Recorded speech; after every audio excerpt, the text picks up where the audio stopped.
L'actualité, c'est aussi la présentation officielle du guide standard sur le mécanisme de gestion des plaintes dans les aires protégées de la République démocratique du Congo.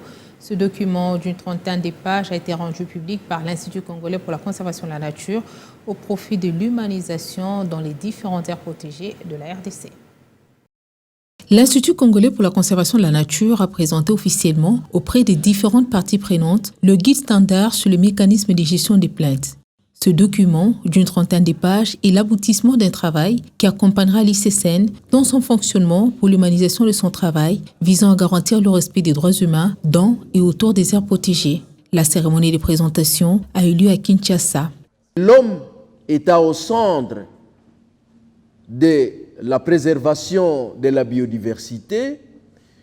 Il est tout à fait normal que l'ICCN s'approprie toutes ces plaintes,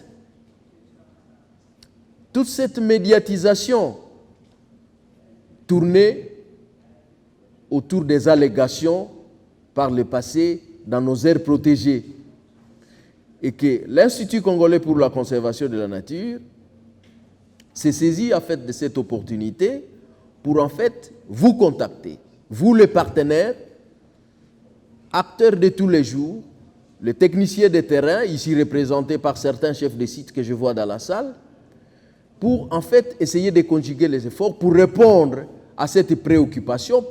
Cet instrument a été conçu suite aux allégations de violation des droits de l'homme dans certains parcs gérés par l'ICCN. Ce guide donne des directives générales et standards à suivre pour la mise en œuvre de mécanismes de gestion des plaintes.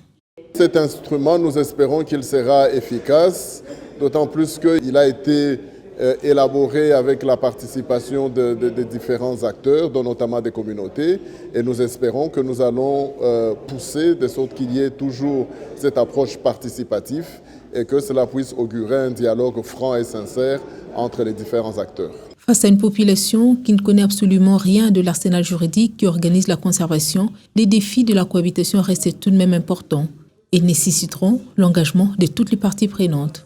Le premier défi, c'est d'abord l'accès à l'information. Il faut donner l'information, pas seulement aux communautés, mais aussi à ceux qui travaillent dans l'aire protégée. Il faut sensibiliser ceux-là.